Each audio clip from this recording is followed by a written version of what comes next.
So ito guys, nakapamili na po tayo ng ulam na Mini Rex dinner. Siguro hanggang bukas na din to. So gumastos lang ako dito ng nasa 150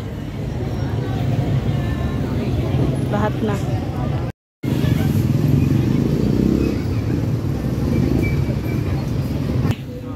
Ito na 150, dalawang klase.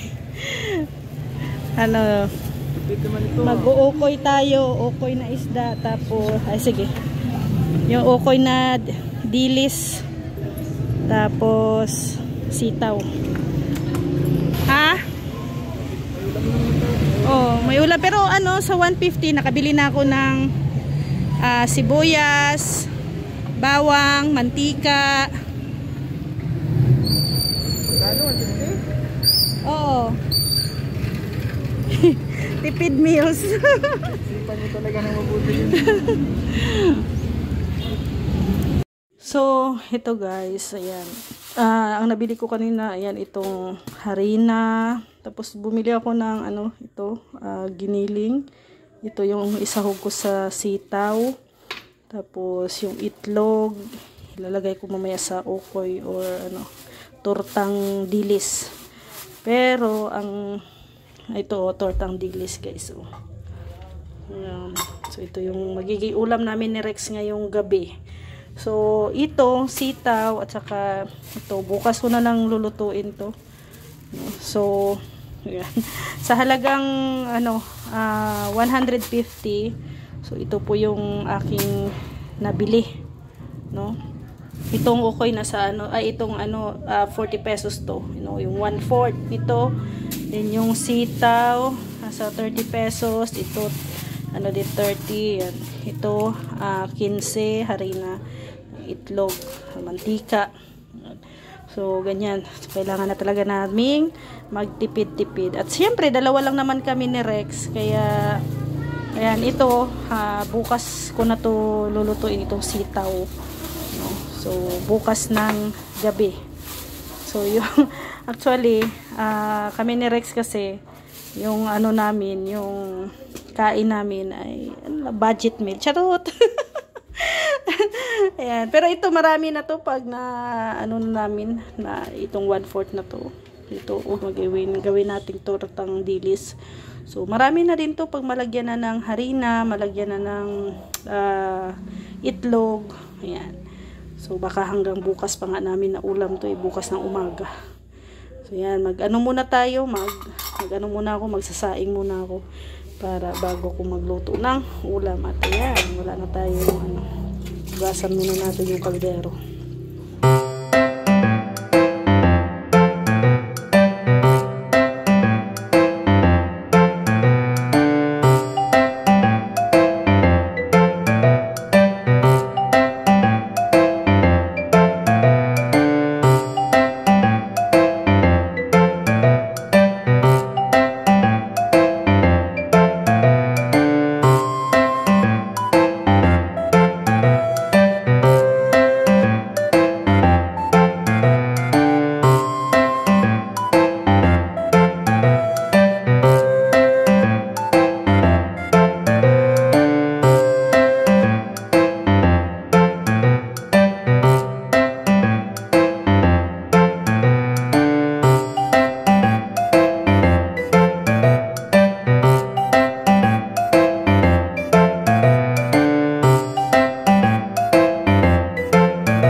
Ito guys ang ating ingredients sa ating gagawing tikoy or tortang dilis, no?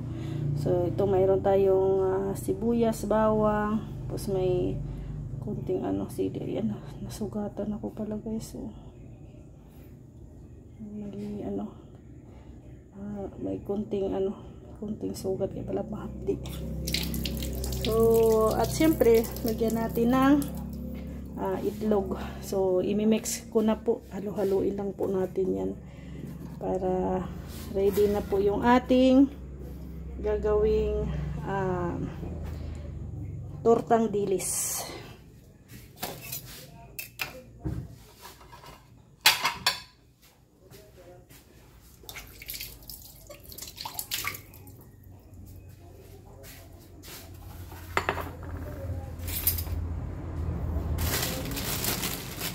Natin yung itlog.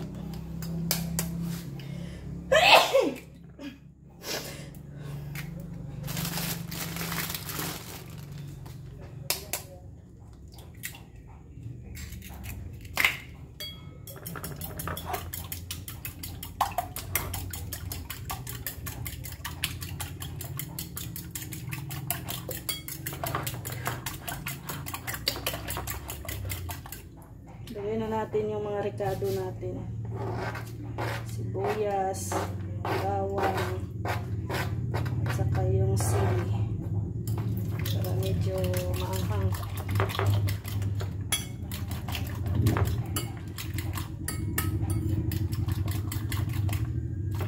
Tapos, lagyan na po natin ng pampalasa. Siyempre, hindi nawawala ang ating paminta.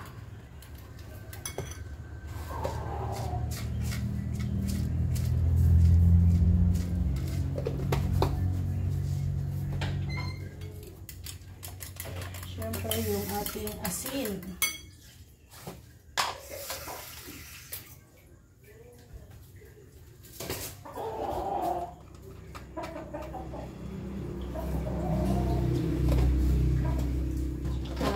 Maglalagay din ako ng kaunting bitchin.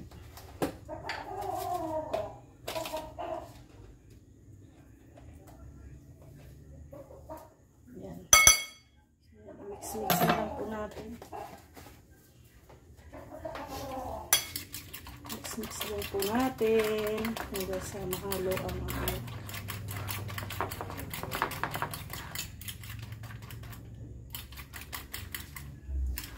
Then, lagay na natin yung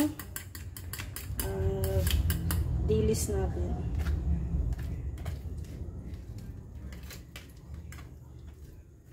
Hindi ako perfectong yung nagaluto talaga. Gusto lang yung mga alam na niluluto sa dilis. Tapos, at saka, iba-iba tayo ng diskarte sa pagluluto, guys. Hindi lahat ng nagluluto ay same. Basta ang mahalaga ay same ng lasa. Diba? So, and then, lagyan na natin ang harina. No? Ito ay harina.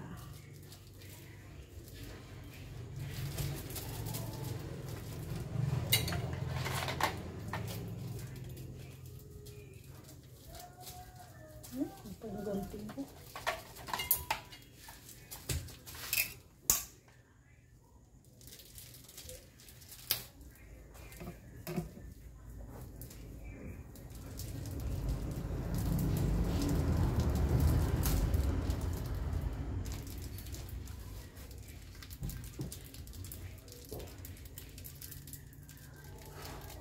Tansyahin nyo na lang, guys.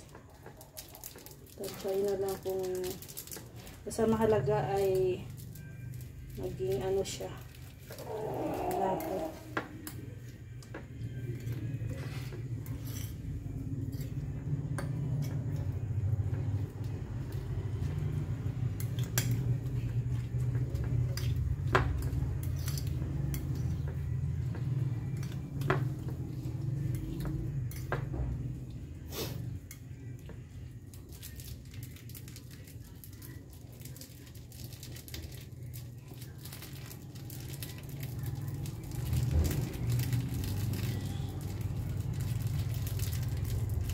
Yan, okay na yan.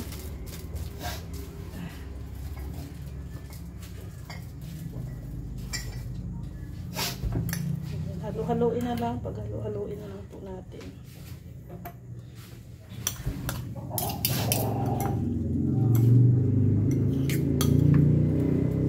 rin to. Medyo matagal-tagal na rin ako hindi nakapagluto ng tortang dilis. Yung iba, tinatanggalan nila ng ulo, no, yung dilis, bago nila tutortahin. Ako naman, mas gusto ko yung may ulo, yung buo yung dilis.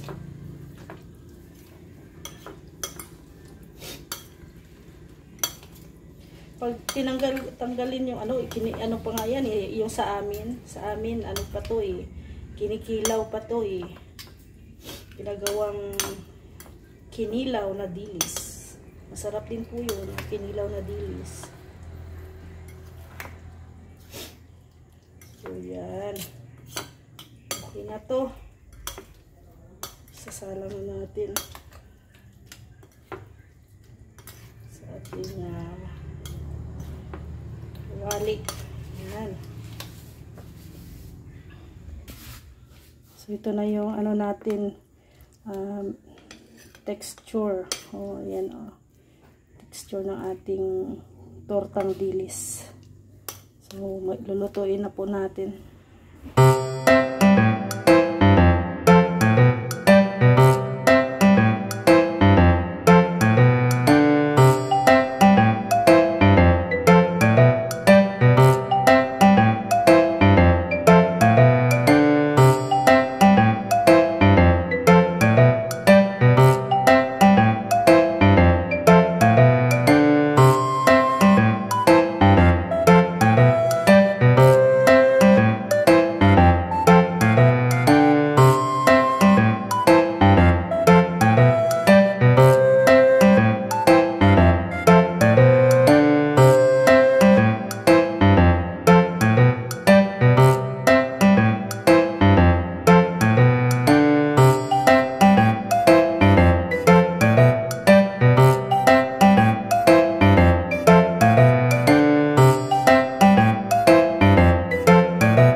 Ito na guys, ang ating tikoy or tortang dilis. Yan po yung aming dinner ni Rex.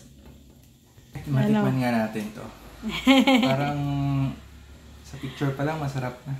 Ano lang yan, mura lang yung dilis. Nasa 40 pesos lang, 1/4. Ano na, nakaluto na ako ng 1, 2, 3, 5. Hindi ka makatipid pala pag magluto. Oo. So hanggang bukas pa natin yan na ulam. Lakay po. Ayun, isang ano na kay Rex. So, isang kainan na yan. Gutom na ako.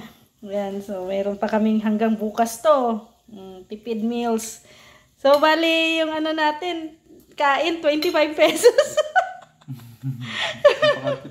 Tipid meals, grabe. So ayan guys, no, maraming salamat. Ito ay ano lamang sa amin lamang kasi dalawa lang naman kami ni Rex dito. So kailangan talaga naming yung pagkain namin is tipid meals talaga siya. So yayaman ka niyan. So ayan. So para ano siya, pwede naman siya kung ano ba, good for 4 kayo, pamilya, o pwede yan yung dilis kasi marami naman siya eh. Minsan kasi mura yung dilis eh. Mayroong time din na mahal din ang dilis. Or depende na lang, no, depende na lang sa mga mamshi kung paano tayo magtipid sa, syempre discarding malupitan yan, budgeting, no, sa mga mamshi diyan. So basta budget na lang tayo para magkasya yung ating buong sahod, no, sa isang buwan. So ayan, maraming salamat at sana po ay nakapagbigay din ako ng kaunting tips din sa inyo, di ba? At alam ko naman ay mas magaling pa kayo sa akin. So comment down below kung ano pa yung mga ibang mga menu or ano na makakatipid tayo. So maraming salamat. God bless sa ating lahat. Bye-bye po.